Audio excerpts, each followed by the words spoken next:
We continue our story on the Decepticon warship, where everything seems to be running smoothly, right?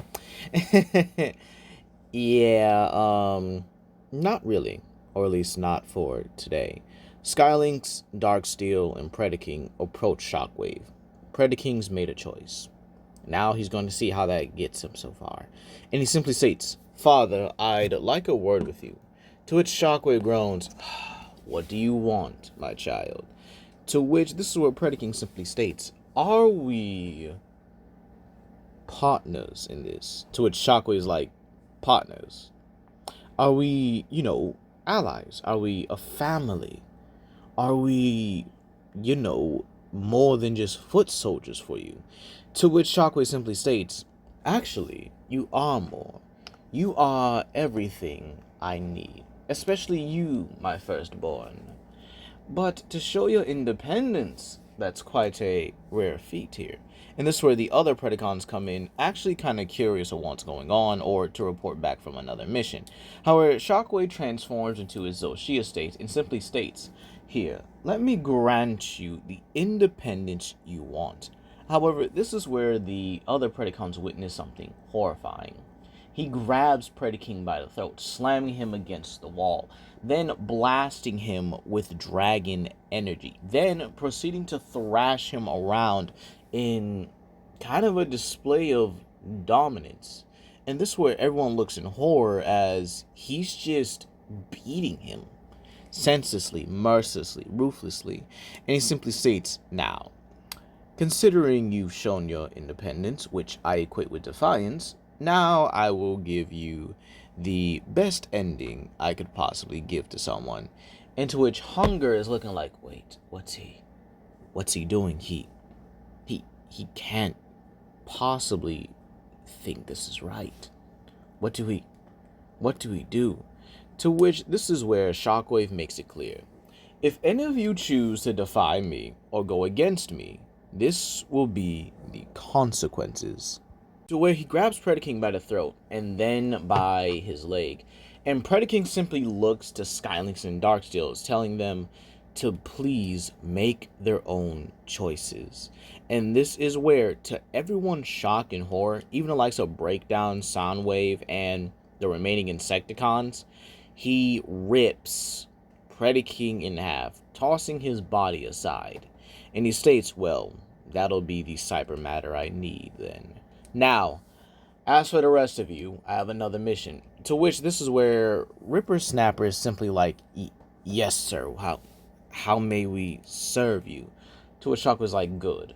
Now, first things first, I'm going to locate the power source I need to be able to do this. And given though the synthetic energon formula we have is very limited, still, I'm going to use it to my advantage. Now, as for you two, you will go ahead and secure this generator along with the rest of them. Do you understand?" To which they're like, "Yes, Lord Shockwave." And this is where Shockwave simply goes back to his research and simply states, "Good. Now, do not disturb me again with this petulant nonsense."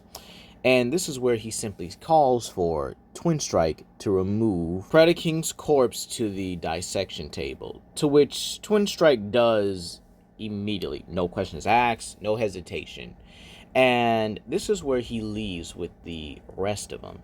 And this is where Skyling simply states, he killed him, as if he was nothing, as if he meant nothing.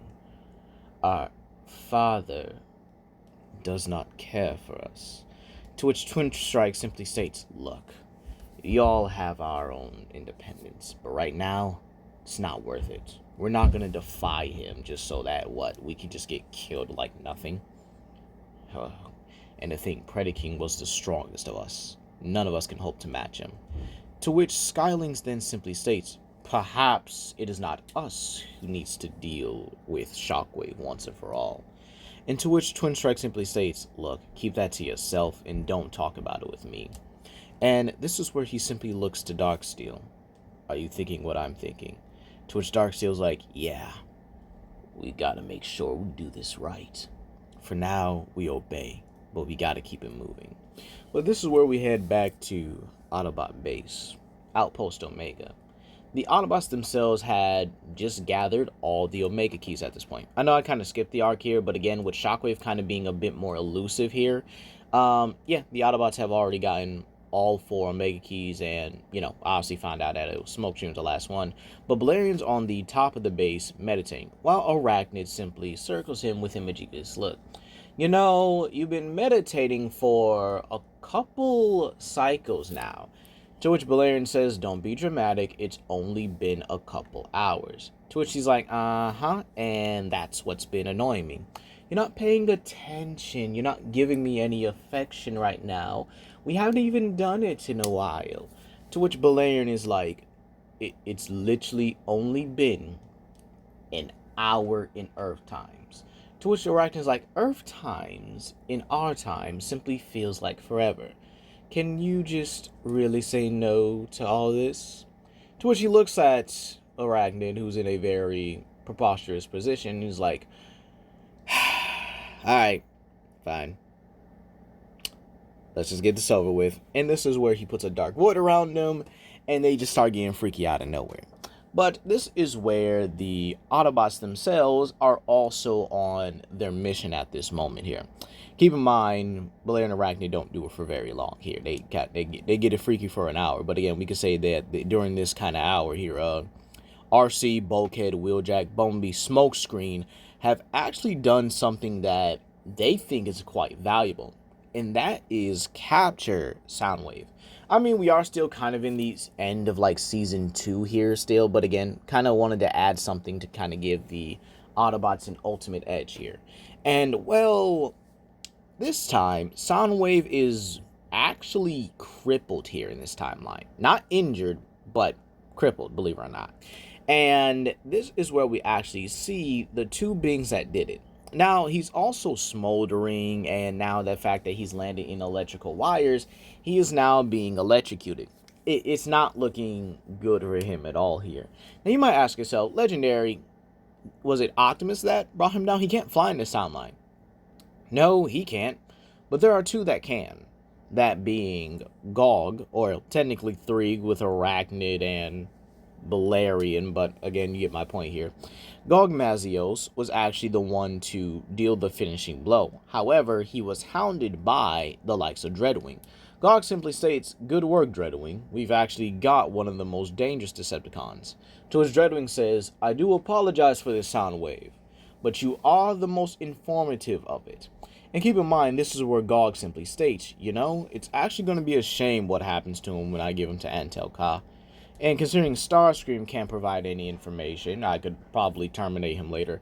To which Dreadwing is like, while I would definitely love for Starscream to be terminated for what he did to my brother, right now he is a prisoner of war. While Soundwave, on the other hand, unfortunately is going to be very, very expendable at this moment. And so this is where they actually grab Soundwave, and concerning the fact that he's like kind of paralyzed a little bit here, he can't really retaliate in any form of way. So he does get dragged back to base. Meanwhile, we head back to the Arctic, where Optimus and the likes of Australian, Aruzan, I accidentally put Gog Mazios here, so don't mind me, Antel Ka and Arachnid are pretty much all in the Arctic at this moment.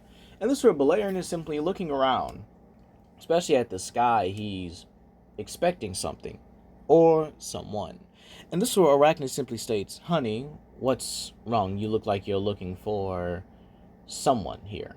And this is where Balerion simply states that, talked about his conversation he had with Predaking, and he actually expects him to be here. Still loyal to his father, or maybe some sort of change. But he can't really see him. Weird. I wonder what happened to him, he says. To which this is where he has a voice saying he's dead.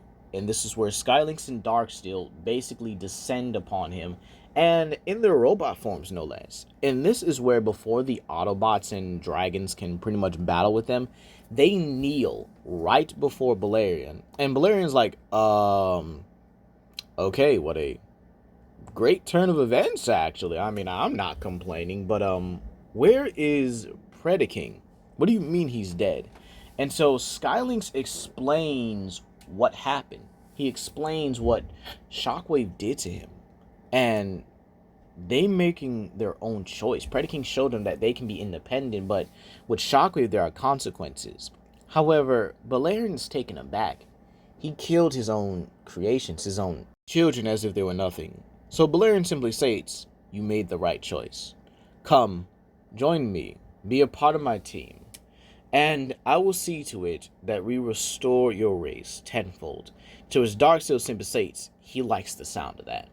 And Optimus openly welcomes them to the team, along with Australian, Erusin, and Antel Ka as well. However, this is where Optimus simply asks them, what is Shockwave here for? And this is where Darksteel is like, well, believe it or not, they're actually here for some power generator, and this is where they hear a loud boom go off from the facility. And they all look over, and while they could catch him, Balerion tells them, no, don't. Not now. Right now, we need to prepare. And this is where they actually see Windrazor pretty much flying up with the generator and simply flying off at this moment. And, well, he goes through a space bridge, and the rest of the Abominus crew basically regroup at the Decepticon warship. And this is where the Abominus crew actually gets in contact with Breakdown. With Breakdown simply stating, good work, we actually made good progress. Now to actually fulfill Lord Shockwave's promise and get my revenge for Knockout. And this is where Twin Strike simply states, this power generator is only 1/3 of the equation. Unless our master actually does get the synthetic energon formula online, this will only be a destructive weapon if the, well, device is actually built here. To which the Abominus crew begin chattering amongst themselves, and actually Windrazor's the one to inform that, well, they were betrayed by Skylynx and Darksteel. And this is where Shockwave comes in and hears this. He simply states, Soundwave captured, and, well, now my two creations are simply traitors. I should have killed them when I had the chance. But nevertheless, we have work to do. And so this is where he instructs the Viacons to go ahead, well, the Viacons and the remaining Insecticons, to go ahead and bring the device over to where they're actually building this weapon, or this transmutator, if you will. And this is where we actually head back to Autobot base. Actually, one of the first few times that this has actually survived in this What If, right? And this is where Antel Ka has finished cracking Soundwave open. Keep in mind, unlike the Autobots who kind of do have that moral compass to like try and interrogate him, Antel Ka and the rest of her team are simply not like that. They want to get this done, and they'll do it in a way that still keeps them alive. Be in pain, mind you, but still alive. And this is where Soundwave actually is able to give them plenty of information. Codes to the warship, the location of the Decepticon warship, and even what they're building. To which Smokescreen's like, wait. I thought we already have an Omega Lock on Cybertron and that we were just, trying to get the Decepticons to, well, end this war so that we can restore it and be done with it. So what is this? To which Erusin simply states, well, while we are from Earth, we do have this sort of Regenesis tablet that was destroyed a long time ago. But again, it was meant to restore all of our races, all of our species. And this is where Optimus simply states, that is quite interesting. Perhaps we could actually use this Omega Lock to our advantage. Autobots, grab everything you can. Relics, weapons, everything.